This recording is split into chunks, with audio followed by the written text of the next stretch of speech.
And good morning. It's your friendly neighborhood Tironan, and today we're going to be talking about the KI 94-2. And we're doing this mid upgrade. Of course, this is a Tier 8 aircraft, and as you can tell by the research price of the next aircraft, you're looking at over 200,000 points because I still have to get the last engine upgrade. So we are going to have to start including time spent in evaluating the aircraft and just aircraft play, because obviously, 200,000 research points is just a lot of grinding. And I hope that's okay with everybody. Please include your comments. Let me know. The other thing is I wanted to talk a little bit about the equipment on this aircraft. And we're going to go ahead and borrow a best case scenario. 736 is the top speed of the aircraft. The reflector gun sight is going to give you about 10% to your firing accuracy. The improved radiator is going to give you 30% of your engine cooling. And your aircraft polishing is going to give you 5% to your top speed. And the question is, Tier, Jeff, and whatever you want to call me, hey, look, what's that really get you? You're not doing lightweight airframes, anything else. And there's a method to my madness here, and here's the way I'm working. Your maneuverability is way up there. Okay, way up there. Where this aircraft really hurts is its airspeed. Now, you would think 721, 736 is enough. But it is not. Not at this tier. Okay? Where it hurts at is it becomes a turn and burn fighter in a modern format. So if you go ahead and you look at 736 as being where you really want to be at, excuse me, you probably don't want to see my email, and if you do, you don't want to, I'm not willing to show it. Let's do 736 times 1.05, 772. 772. That puts it much closer to its competitors. Much, much closer. It's already got spectacular firepower. It's already got a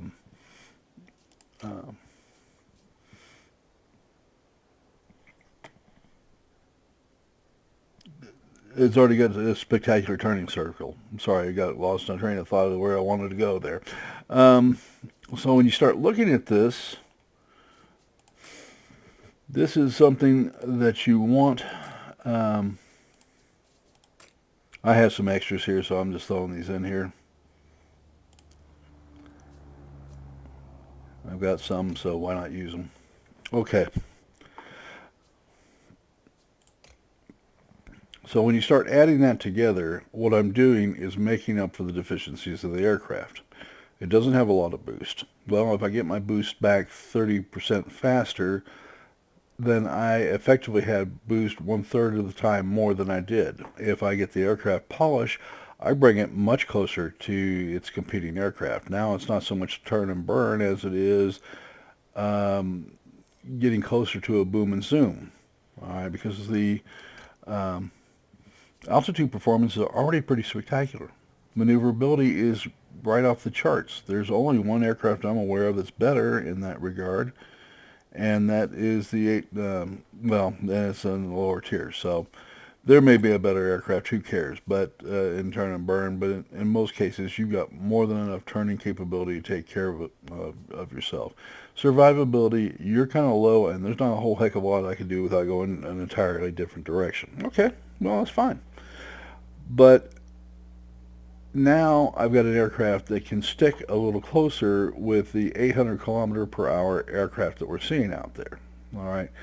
And just for everybody's educational purposes, this was a time this aircraft was actually in the final fitting out before rolling out into the airfield when Japan surrendered.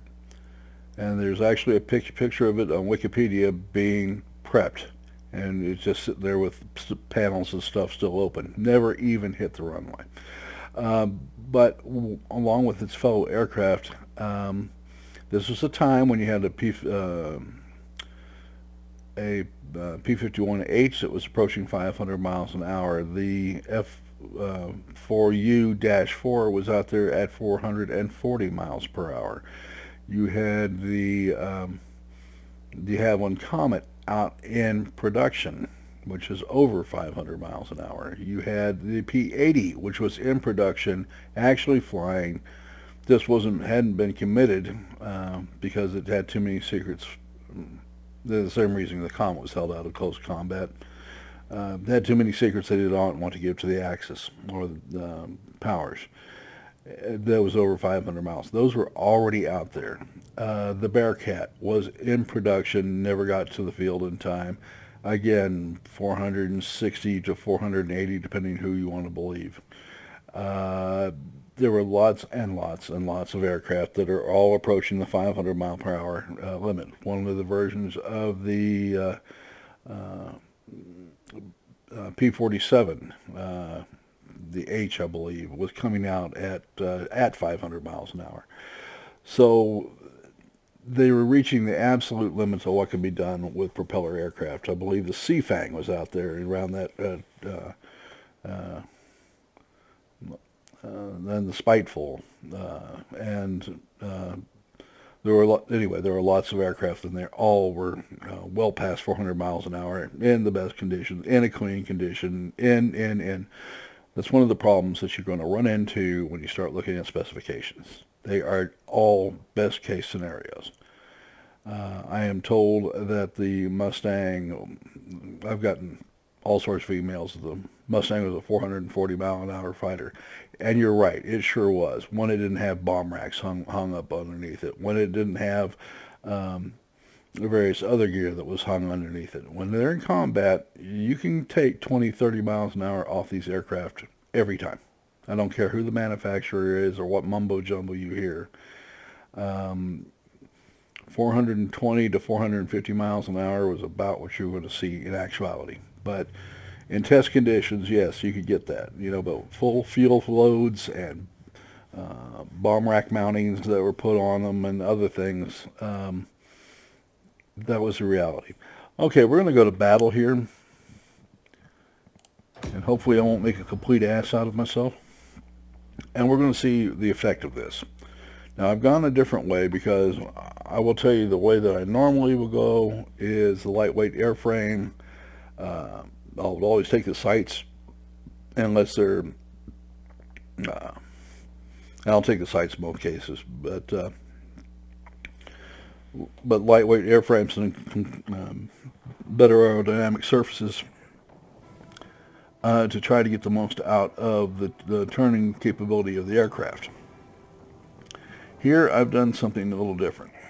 I'm trying to get more boost out of an aircraft that doesn't have much boost. I'm trying to get more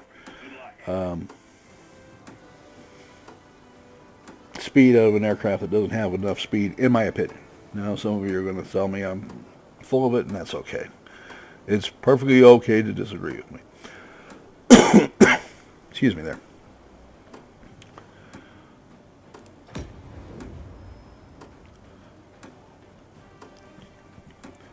But I have more fun with this aircraft than I should.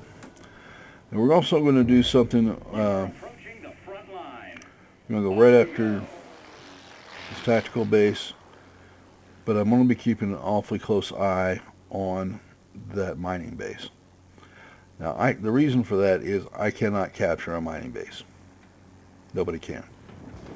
Now, he knows I have 6 seconds of boost, which is horrible. And it usually takes a long time to build it back up. I've already gone through it. But I'll tell you one thing I'm noticing already is I'm a lot faster.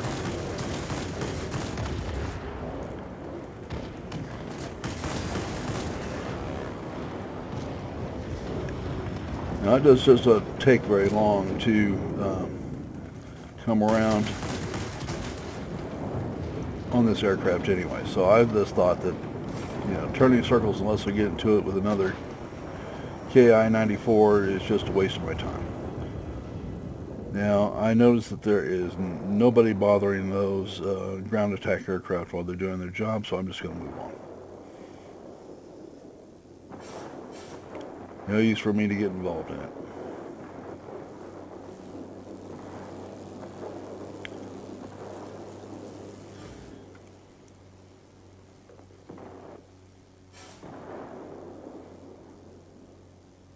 And hopefully those guys will have their mining base wrapped up soon. We need an airfield. We need the additional points. And I see that our red buddies are helping us out, trying to take that too. And all of our personnel are engaged in fights outside of a cap. And if you wonder why we lose at the end of this, folks, it's just no way to put this. If you're fighting outside of a cap on a consistent basis, you're costing your team dearly. I don't mean a little bit, I mean dearly. You're not doing anything for your team, you're not doing anything for anybody else. And that's unfortunate.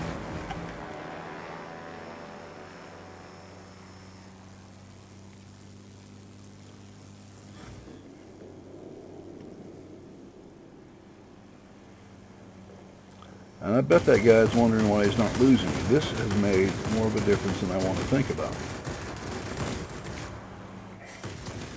Makes me want to go in an entirely different direction with my turn-in burns. Because if they can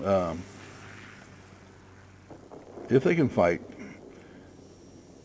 and they come up in a speed area arena just as well, and I can turn, then I got a heck of a lot going for me here, don't I?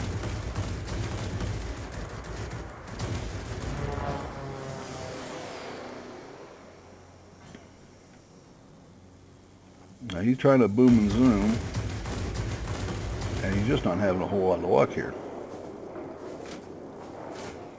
Now, of course, he can negate that by going to getting aircraft polish himself. There's no magic formula here that's going to guarantee success. Alright, I need to let off my engine, but you notice how fast my boost is coming back.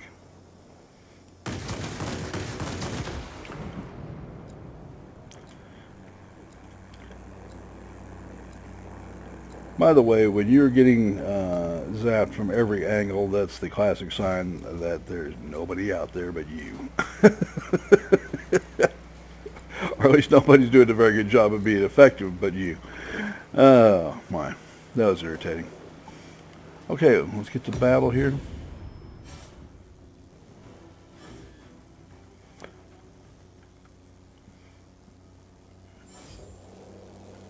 And I see that we have lost our base. And folks, again, I will say that this is a base of caps. All right.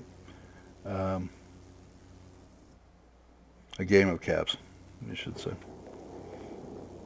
And we're doing a terrible job here of not playing to capturing our caps and protecting them.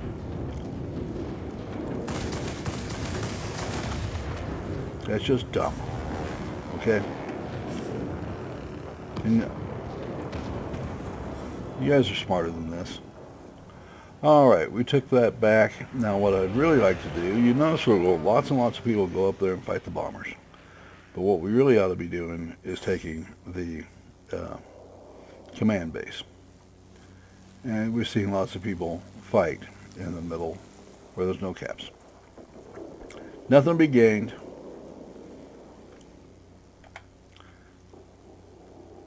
No reason to be out here. Except that these guys are going to get in my way to trying to get to the command base.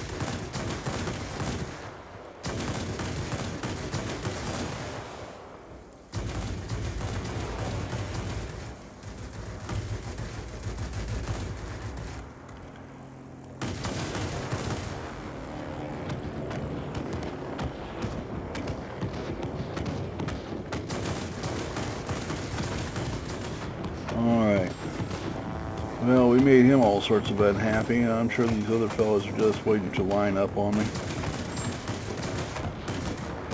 But we'll turn around. Because I am pretty darn certain this fellow is going to be right after me. Alright, so I'm after the cap, and they're just stirred up like a bunch of hornets. How long I can last in here is up to debate.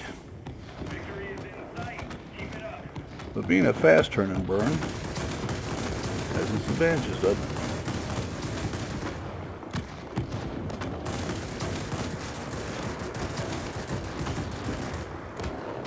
Now you cannot stay on any vector very long.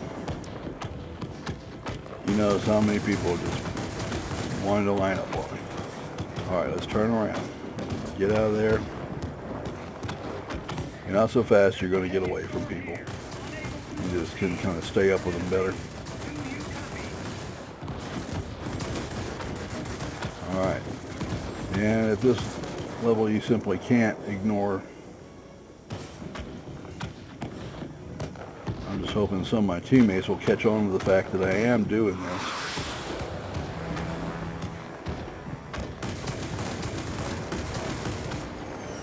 Somebody isn't nearly as much fun when somebody gets on your tail, is it?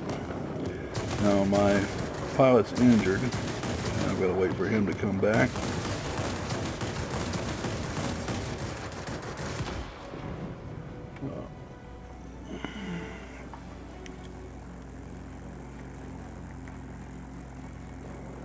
I think I've done about all I could do here, but the problem is that we're not getting a lot of assistance from our teammates at all, and that's been the case almost from minute one.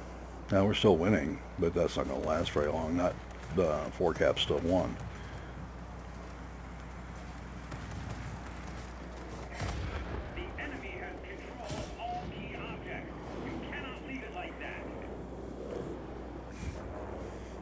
So unless they destroy all the other aircraft, which I've seen done twice today, yeah. I was certain that I was going to see this result.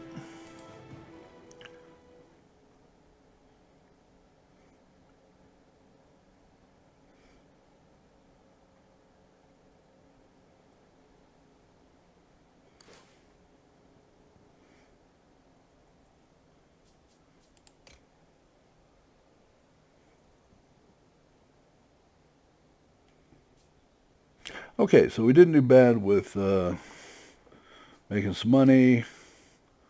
Personal score didn't even do so bad considering that I was so badly outnumbered through that most of the matches there. And we came in okay. The problem is, and I don't want to call out names here, so please just don't pay attention, is that we had lots of pilots lower down the chain that just, maybe they're new to the game, or they rushed up one of the levels, and it takes some time to get good at the game. But for whatever reason, this looks like the rest of the team wasn't able to keep up with the other team. So that was that's where that happened. And truth is what the truth is, right? That doesn't change the one thing about the fact that I did not play up to my best ability, or that I shot down a few more aircraft and maybe made more of a difference. So, who cares about that? This, in my opinion, is a major upgrade. For turn and burns, I would recommend that you go along this level. I don't know if I missed anything else that would have sped it up. Maybe on engine tuning would get you a little more power.